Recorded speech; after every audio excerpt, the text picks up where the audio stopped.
নমস্কার বন্ধুরা, SD royal ব্লগের নতুন ভিডিওতে আপনার সবের স্বাগত জানাচ্ছি। আজকে মা রান্না করতে যাচ্ছে যে মাছ তরকারি, আলু আর কাঁচা কলা দিয়ে।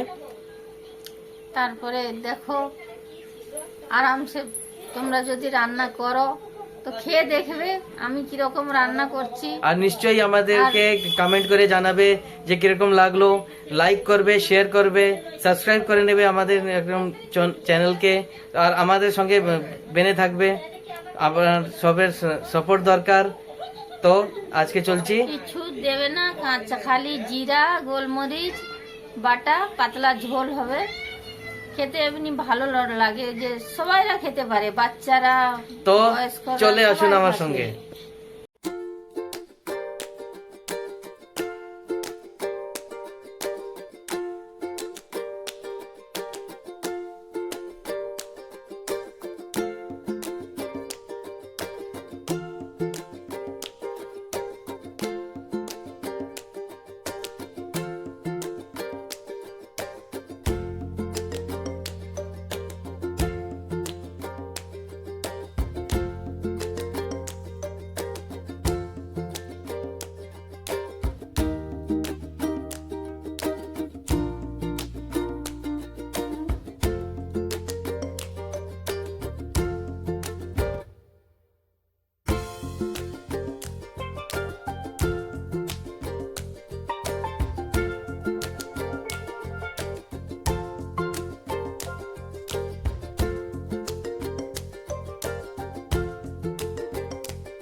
बाटी तो होती मैंने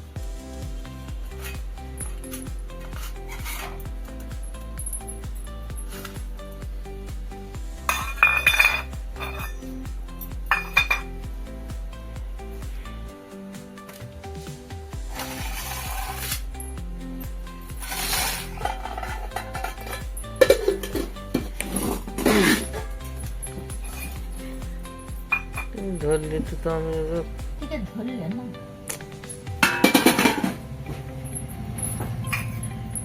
गाढ़ा छोटी बाटी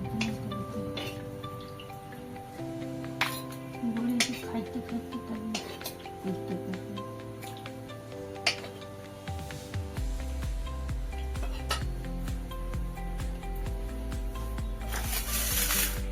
हाँ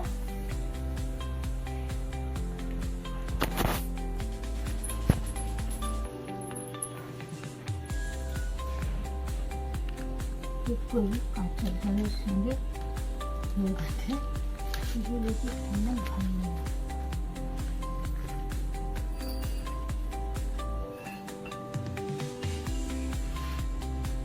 हरी मिर्च और ये थोड़ा फिश लिया, इसके साथ खाने में अच्छा लगता है। फिश हमारा रेडी हो गया, तो मम्मी ने अभी सर्व करके दिया मुझे।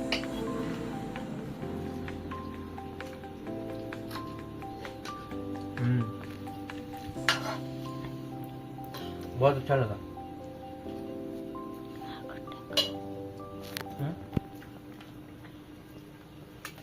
बहुत अच्छा है।